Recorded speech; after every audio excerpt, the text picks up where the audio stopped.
Hey guys, welcome back to RHR Jen. I'm so glad you're here. Guys, I have such a special treat for you today. I am joined by flock favorite, Chef Matt.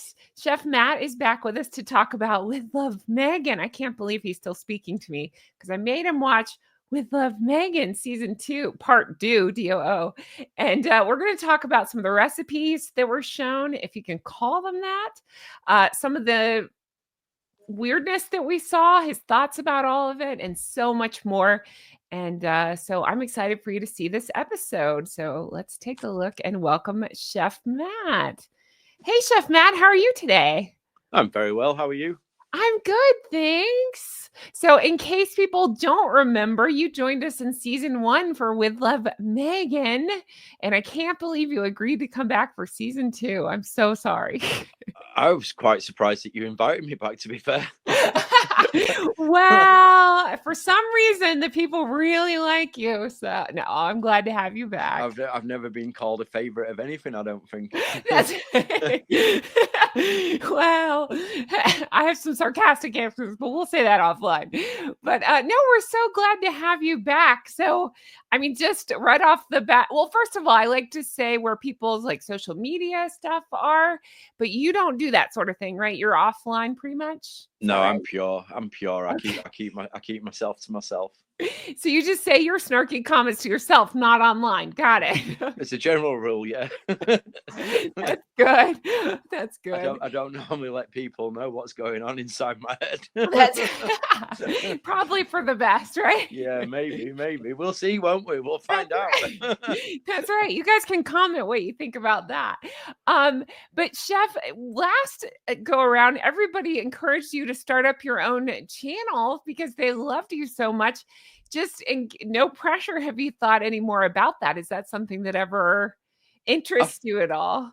I've thought about it, but the trouble is there's so much out there at the minute, and people that haven't got a clue what they're doing something. People that are amateurs are doing something. Every man and his dog's doing something, and there's such a big pond, and it's like you start doing something with the greatest intentions, and I just don't know whether it would ever be big enough or whether it would ever get the attention that it would deserve. Okay.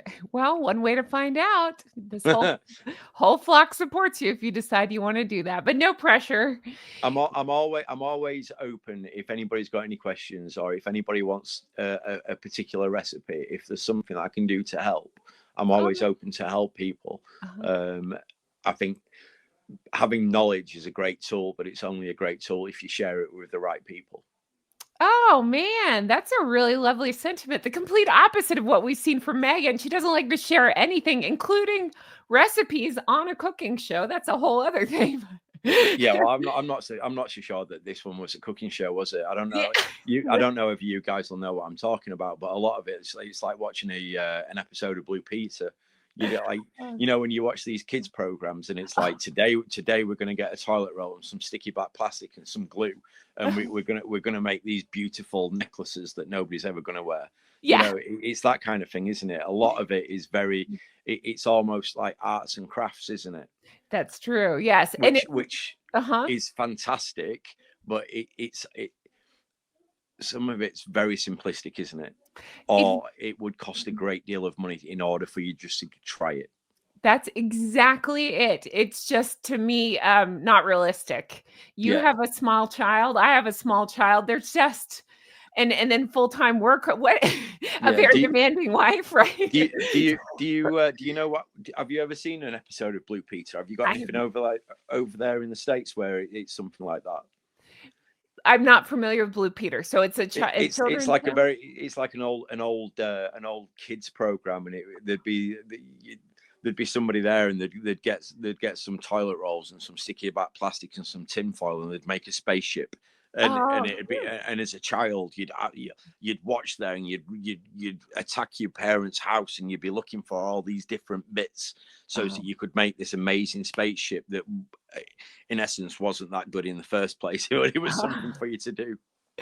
We had Mr. Wizard, which I think was a similar. It's been a while since I've watched that, but yeah, I think it was similar. It was like science experiments you could do at home and Yeah, stuff. exactly, For kids, exactly. yeah. But a lot of what we've seen in season 2 seems to be very much that kind of style, doesn't it? Yeah, yeah, that's very true. Yes, definitely. So the next time you feel the need to, what was she like, binding books, watching glue dry. The next time you feel the need to do that, you can watch her show and learn how. Exactly, exactly. Because we all know how difficult it is to buy a book these days, don't we? Yes, exactly. That's right. Oh goodness. Well, if you don't mind, we'll just jump in. I've brought some pictures that I'll just pop up on screen. I thought we could talk through some stuff, and the flock had some questions, and I had some questions, so I'll get those for you as well. I'm excited. Yeah, me too. I'll do my best to make sure I don't disappoint anyone. Oh, no, you're great. Well, and in case they missed when you were on previously, do you mind sharing just, I know you're a private guy and you don't go too much into specifics, but can you tell us a little bit about your cooking background so we know about your knowledge and expertise? Yeah, I've been a chef for like 23, 24 years now. I've worked in some amazing places over the time. I've got a vast knowledge of experience and what I've done in my working career. It's brought me to this point now. I'm all about education and I'm all about training and development of the younger generation. The training that I got was a lot more brutal. It was a hard industry to work, whereas I think that things have become a little bit softer now. Things are a little bit more gentle, but in the same respect, the essence and the skill can't be lost. So it's a different way of teaching and it's a different generation. So everybody that comes into my kitchen, you can't tarnish everybody with the same brush. Some people learn differently. Some people need a firm hand. Some people need a gentle touch, and it's about reading those signs and knowing that this is the way I need to approach this person to get the very best out of them.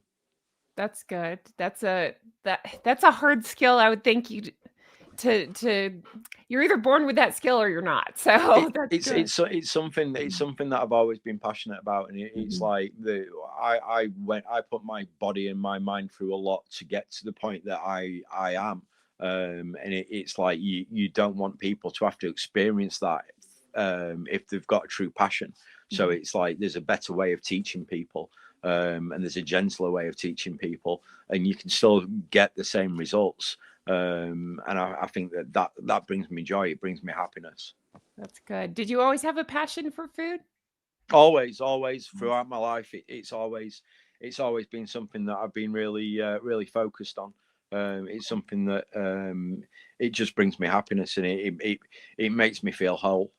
Oh, that's amazing. That's really cool. Well, I've got some pictures if it's okay. I'm going to pop them up on screen. I just thought I'd ask you a couple of questions about these starting here. So I understand the difference of cooking at home versus professional being a chef like you are, but when you see this, does this bother you like it bothers me? The bare feet. It kind of bothers me that that it's almost like we've not taken it seriously enough to get dressed properly, isn't it? Like That's a good point. Yeah. you're being filmed and you're being paid to film, Mhm. and yes, you want people to almost believe that you're at home, but it's Mhm. almost a step too far, isn't it? It's It is. almost it, it doesn't make sense even from a safety point of view. Yes, I thought the same. You're exactly right. Like from being at home, my biggest concern would be safety, Mhm. and it would be if I was being filmed or if I was being paid to do a job. Safety would be a big part of that, and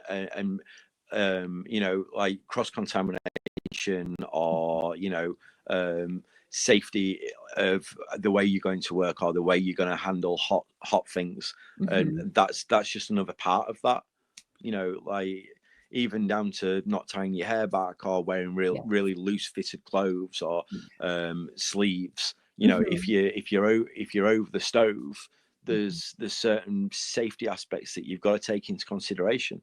And I Sure. believe that even as amateur cooks, we all, when we're at home, no matter your ability, if you're gonna cook over the stove, you wouldn't have big sleeves on, or you'd roll your sleeves up, or Pull this back. Yes, exactly. absolutely. Yeah. And Mhm. it's almost a little bit of make believe that they're trying to sell us into, but Mhm. it still rings alarm bells from a, Mhm. you know, if you're dealing with something hot, if you slip, you know, are you going to burn yourself? If you drop something on the floor like a knife, are you Mhm. going to stab yourself in the foot? And Right. I don't know if it's because this is my life and this is my career, but Mhm. things like that bother me from a, even from a home point of view. There's Mhm. certain things that I wouldn't do, and that's probably one of them. Mhm. Yeah, no, I totally agree. I'm very open about I just don't cook that much. I'm not great at it. It's just never been a passion of mine.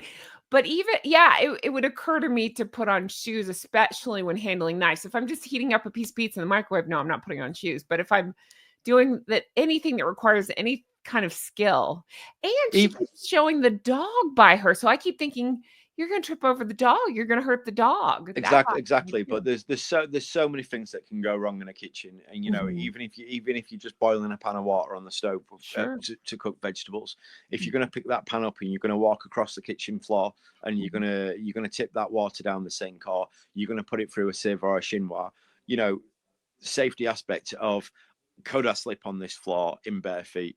If I slip on this floor, where's that water going to go? Is it gonna hit me?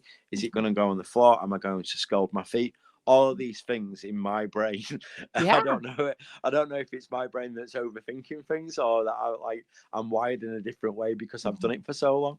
You know, I'm sure there's many of your listeners that cook every day in bare feet and they don't think there's a problem with it. You know, Sure. each to their own, I suppose. Mhm. But in the same respect, let's just be cautious, and let's look at safety in the workplace. Let's look at safety in our home, in our Mhm. own kitchens, Yeah. and just say, you know, precaution is better than accident or a problem.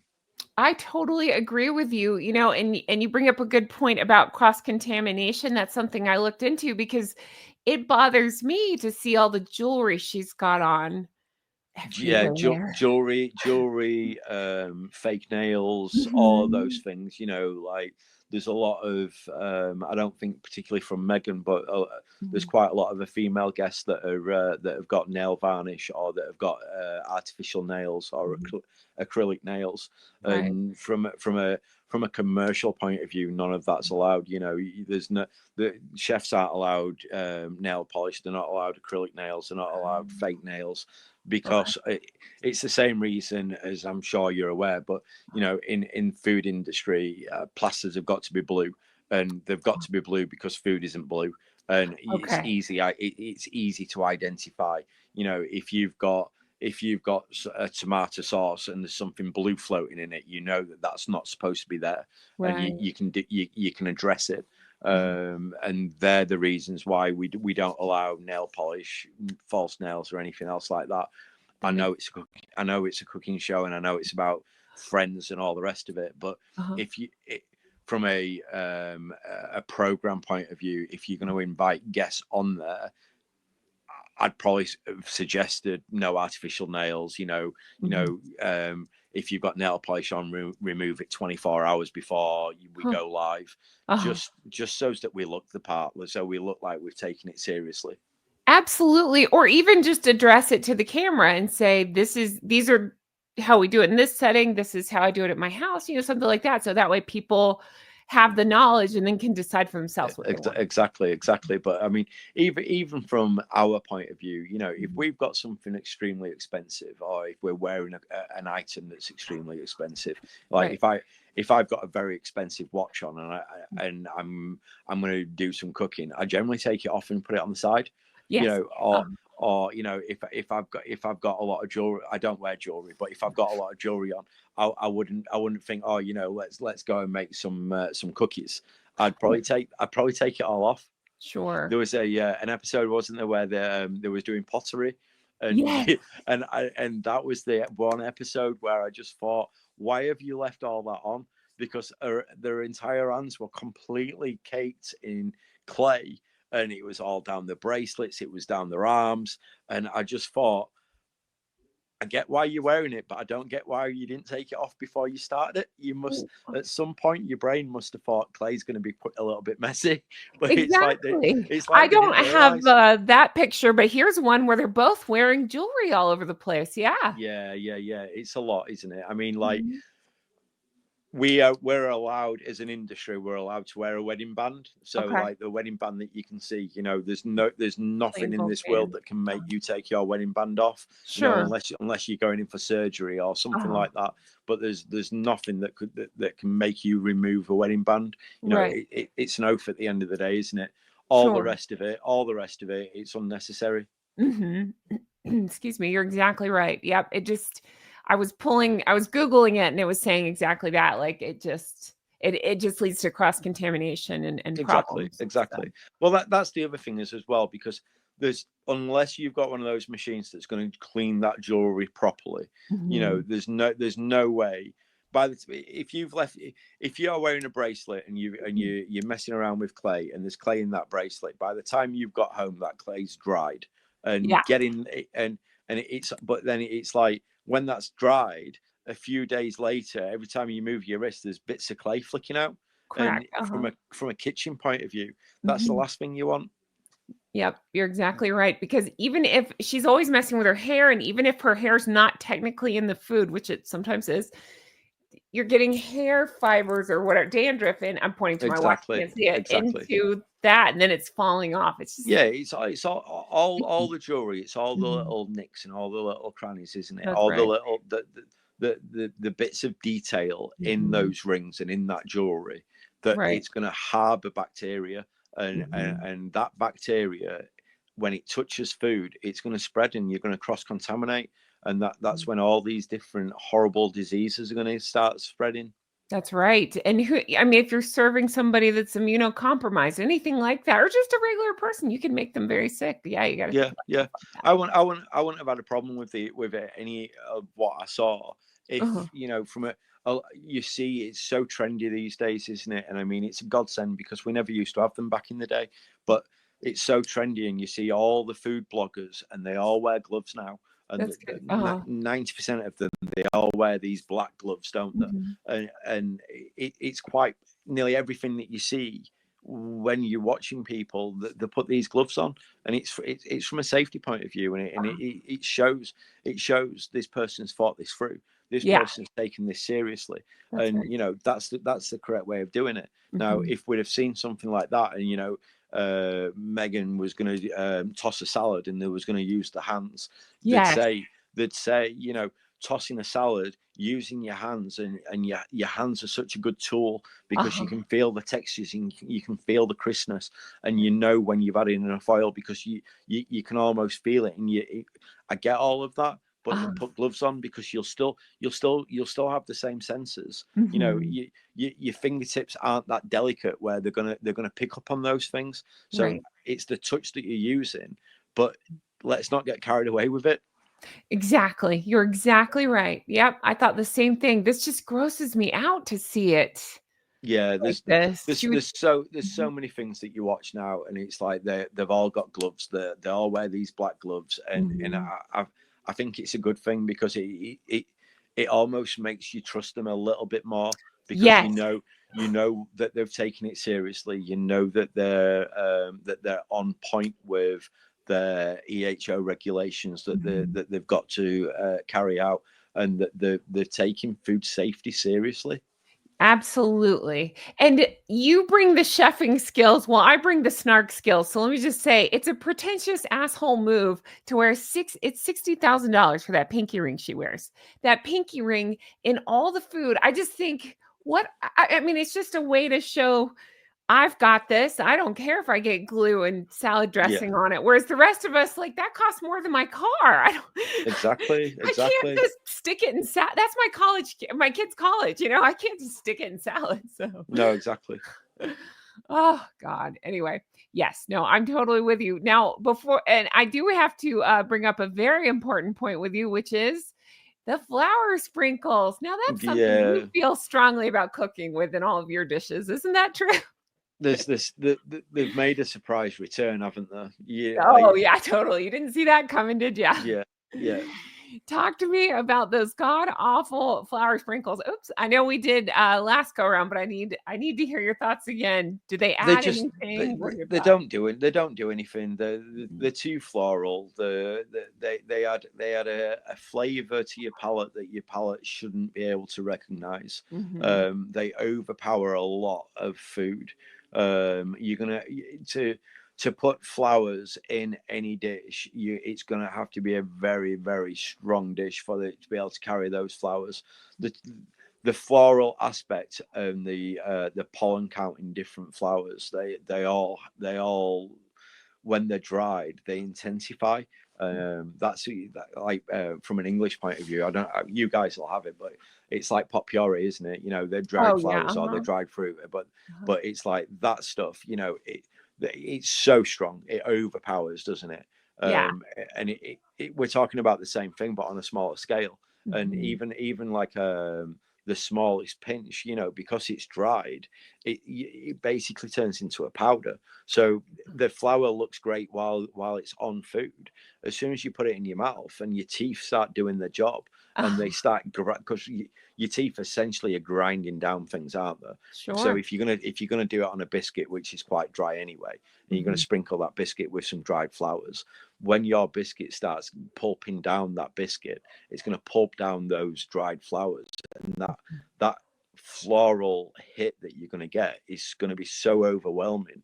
It's not a pleasant experience. No, not at I wouldn't think so. And I always heard with food, you don't wanna put a scented candle or a room smell thing anywhere near where food's gonna be because it can actually mess with your senses or it can make things taste a Your little bit different. Is that your senses are so amazing, aren't they? And Mhm. like when you talk about food, the very first thing that you use from a sense point of view is your eyes. Your visual appeal on food is very, very important. Mhm. The second sense that you're going to use is always going to be smell. Mhm. And the smell of food is almost enticing in a way, isn't it? Yes, There's almost something romantic, isn't there? Or it is. quite Mhm. old fashioned about food, like Mhm. the smell of freshly cooked bread, the smell of ground coffee. They're almost nostalgic in a way, aren't they? and Yeah. then and then you've got the third sense is your taste buds and Mhm. what it does to your emotions when you're eating food. And it's almost like this romantic element of you see something, you smell something, you eat it, and there's a joy at the end of it. And it's like everything is overwhelmed by if something is too overpowering. If something is so strong, it can Mhm. it can that's why there's certain foods that will make you sneeze Mhm. or that will make you cry. Mhm. Like if you smell pepper, the natural thing is for you to sneeze. The natural thing to sneeze is because your body is naturally saying, "Get away from me. You're no good for me." Uh-huh. So it's eradicating that sense away as fast as it can because it knows it's not good. The same Uh-huh. as onion. When you're chopping an onion, it Uh-huh. releases these enzymes in the air which will naturally make you cry. It's Right. because our bodies can't cope with that enzyme. Uh-huh. So it's saying, "I don't want you." And I'm gonna, and it's all the tears. They're Huh. almost washing your eyelids. They're almost Oh, washing your interesting. eyeballs, and it's Uh-huh. there. It's there to it's there as a protection to Mhm. almost say, I'm gonna make my eyes wet so that that acid it Mhm. can't get to it anymore. That's interesting. I didn't know that's why that happened. Wow. It's it's good because Uh-huh. as bodies are naturally designed to defend ourselves to a Uh-huh. certain degree, and I think that all of those things they're all natural defense mechanisms. Wow. Yeah, that's cool, huh? And then I think from just a almost like a rudeness point of view, meaning so you're an amazing chef. I know you won't say it, but I'll say it for you. The Chef Matt is an amazing chef. I've seen your work. It looks incredible. Dying to chow down on it, but I can't imagine you spending all this time and effort to make this beautiful meal, put it in front of me, and I mean, and then I just take well, this bottle of flowers, and I just dump it on top. That would just be like well, you guys would say a two-finger, right? Yeah. Like I know you put all this work in, but here you go. I'm gonna throw some flowers on it. I couldn't believe she kept doing that through the show. One of the things that I really liked about the one of the episodes that I watched, it was a mixologist. He was a cocktail guy. Yes. I think it was towards the end of the episodes, and I can't remember his exact quote, but it was something like, "A chef is an artist, a baker is a scientist, and the cocktail guy, I think he said, was it a mixologist or something he said, wasn't it?" I think. And it's true, chefs are artists, and I consider myself to be an artist to a degree, because nobody will ever see the amount of behind the scenes work that is involved in putting that one plate of food at your table, and the lengths that a chef will go to perfect that dish. And it does become an art, and it becomes an art form. And it's almost like, when you're working on a very busy night, you'll almost dance around the kitchen, because you'll have a flow, you'll have a way, and it'll almost be magical in a way. But then you shouldn't then need to hide that. And throughout my career, I've always looked at it as a mask, and I've never wanted to stand in front of a mask. I've always said I should be able to, the things that I've done, I should be proud enough to be able to let them speak for themselves. That makes sense. Yeah, absolutely. I just, and just from a guest of yours point of view, I can't imagine you going to all that work and all that trouble. And to me, it's like a lack of respect for your craft, a lack of respect for your art. Just as if you came on here and I would ask you a question, you just like, you're hiding away from something, aren't you? Exactly. It's like if you burn a slice of toast, you can scrape the burn off, but you still know it's burnt. There's no hiding it. There's no getting away from it. Start again. It's not right. That's right. That's absolutely right. I agree.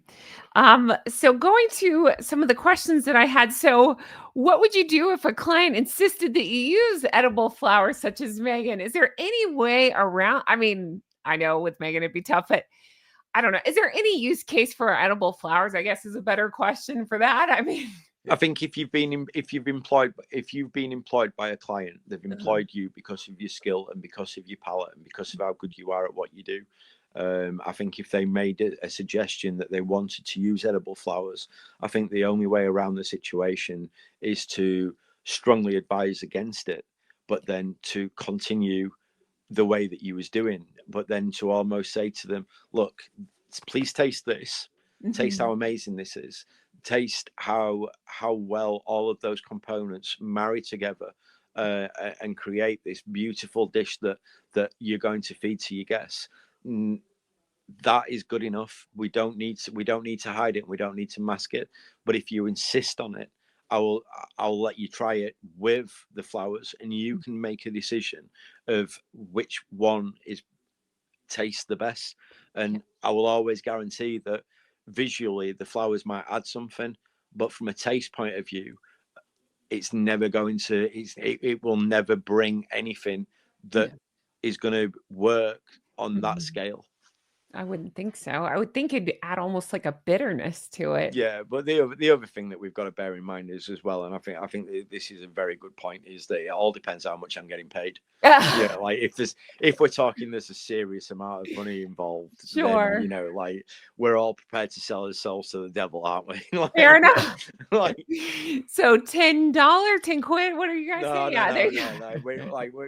That's the thing, isn't it? Because like say for instance, if you went to somebody's house and they employed you as a private chef to do a dinner party for 15 of the guests, and you say, right, okay, this is how much I want. If they then change the goalposts and they started making stupid requests, you just simply put the price up. Because from anybody's point of view, everything comes at a price, doesn't it? And even by adding dried flowers to a guest list, dried flowers are incredibly expensive to buy. They're not a cheap ingredient to use. So that price would have to be incurred, and if they were happy to pay that price, then I don't know, like there's it's very difficult, isn't it?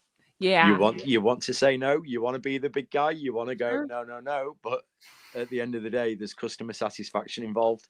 That's right. That's true. I And mean, you you have just a make you can child, so yeah. You just have to try and make some sort of an announcement at the end of the meal, just saying, just so let you know, that wasn't my idea. Like, just give them a different name. My name isn't Chef Matt. It's Chef yeah, somebody you yeah. don't care for, Smith, whatever. That's funny. You would Um just say like you've employed a chef, not a florist. that's right. That's good. Yeah. If they insist on using the flour, maybe put it in a dip. So that way if they want to just mess up their plate elsewhere, they can, but not Yeah, on the plate you made. But so in episode 6, which in real time, I don't know when this is going up, but I just finished that one. She had this several Michelin star chef. It was like the first multi-Michelin star female chef on, Chef Claire, and she seemed like a wonderful chef. But then at the end, they showed this, and I just thought, oh man, it looks like they dropped that piece of fish in a garden. And I'm not here to slag off any chefs. I understand that she's a very talented chef, and I'm sure they were made to do this. That's a little bit much. I think when you get to that level of cooking, Uh-huh. it's very difficult to see the wood for the trees, because I think that you are right to a degree. I think that the halibut, they went to the trouble, and they went to the market, and they went to the fishmongers, and you saw all this amazing produce. And then we all had a little bit of a giggle when Meghan was trying to calculate the weight of the haddock, the halibut, sorry. Yes, And yes, I think she said like 22, she and it did. was 8, and it was like nowhere near. Uh-huh. And that was a little bit of a funny moment, wasn't it? And Yes. we could all have a little bit of a chuckle at that. Uh-huh. But there's so many elements of that dish that you say that is outstanding. That Uh-huh. they've made this amazing fish broth. They've brought Mhm. this fish broth up to a perfect temperature. They've gently poached it, and you can see the elegance behind what Claire was trying to do. Yeah. Yeah. I And all the I think she called it, or was it like a minestrone of vegetables? believe I so. thought Yes. I thought that was such a beautiful way Uh-huh. of saying, almost like a panache of vegetables, or Mhm. a manchetou of vegetables, and there's all these different terms, but I think she called it a minestrone of vegetables, and I thought Mhm. that's such a beautiful terminology for mixed vegetables. It's nice. Um, Yeah. there's courgette flowers on there. Courgette flowers, when they're in season, they're absolutely beautiful, and we Mhm. cook with them all the time. And Yeah. it's almost like the courgette flowers, they'll come into season for like 2 weeks, Mhm. and then they're gone. That's it, and there's no Oh, more. And huh. it's like, when you can get hold of them, they're absolutely beautiful. And what we used to do was we'd make like a brunoise ratatouille, Mhm. and we'd pipe the ratatouille inside the courgette flour, and then we'd Oh, twist the tops, and we'd poach them ever so slightly, just uh-huh. to warm them through, and then we'd serve them, and they were amazing. It was like eating the best ravioli that you've ever had in your life, because there was no it was 100% natural. Uh-huh. Nobody had done anything with it. It was encased in its own flour, Oh, and yum. it was so beautiful. But Mhm. and then I think she said that she'd use the carrot tops. There's Yes. so much there's so much flavor in carrot tops. Uh-huh. So again, absolutely beautiful. But Uh-huh. then you've got these kind of little flowers around, and you're just thinking, really, I'm not quite sure about this, because the halibut is such a delicate flavor, and Mhm. everything on that plate of food was so romantic, and so Mhm. so beautifully thought, and you could see the skill of the chef. um, and then you've got these flowers that are just going to give you that hit, and you just think, everything on there, it was so balanced before that, and Yeah. and Yeah. everything was so natural. There was no extreme cooking. There was no Mhm. it was all about the natural beauty of the products, and what we could get as hands on. Yeah, yeah, that makes sense. Yeah, I couldn't believe I felt like that chef just, and again, I want to be clear that I don't pick apart any of the chefs she has on. I don't have fault. I mean, it's not my place. I don't know. I'm not a chef, so I don't know. But so that's not my intention with any of this. I am here to talk about Meghan because I think she handles a lot of this wrong, and it just kind of bothered me from again from somebody that has no skill at this whatsoever. Just the audacity of somebody taking the time to prepare this beautiful, delicious looking meal and then throwing some shit on top of it, for lack of a better way to say it. I don't know. I just thought, how dare you? That's so crazy. So crazy. It's a privilege to get to the point that this chef has got to, and she's worked so hard throughout her career to get to the level where she's got like three Michelin stars, and she's the only female that's ever achieved that. There's massive respect that has to go out to her for what she's achieved, and you can see the way that she respects and the way that she talks about ingredients, how passionate she is about the craft that she's chosen. But I find a lot, when you get to a lot of top end dining, they almost lose a little bit of that natural element of it, and the portions are always very, very small. It's all about the aesthetics of something as opposed to the way that something's being produced. I gotcha. That makes sense. I think this was not the episode where they'd got some clams, hadn't they? And they cooked these clams, and then they got like tweezers, and there was removing part of the clam. Correct. And that's that. From my point of view, from being a purist about food, that's almost taking it a step too far, because you've got these amazing things, haven't you? Like clam vongole, or like even from a mussel point of view, you got mole mariniere, and the beautiful thing is that you're taking something natural from the sea, you're cooking it extremely fast, so you're putting it into something really, a pan that's really hot.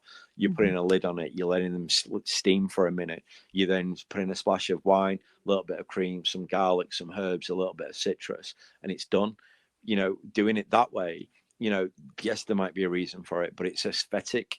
There's no real joy from it. But then you look and you go, to eat a clam at its freshest, it can only be cooked once.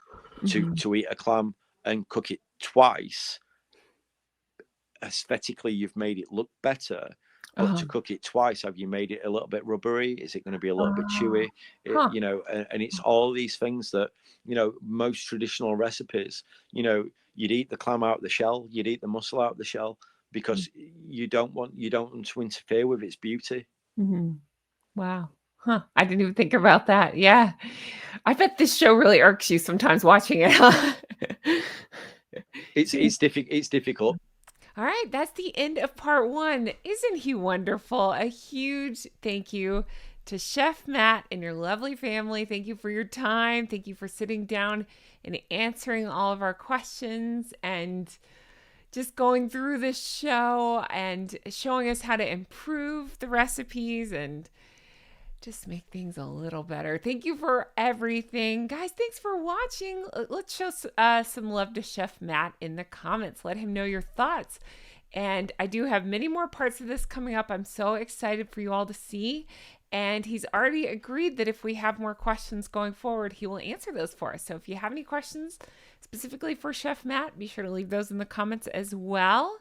And again, a huge thank you for being here and for watching. I cannot wait for you to see more of this interview going forward, because we have lots more that we cover in regards to Meghan and her cooking. I'm saying it like that because is it Meghan cooking? Anyway, we get into a lot more Meghan topics. So look for that, and I can't wait to bring you more stuff like this. I hope you enjoyed this. Let me know your thoughts in the comments, and have the best day. I'll talk to you again soon.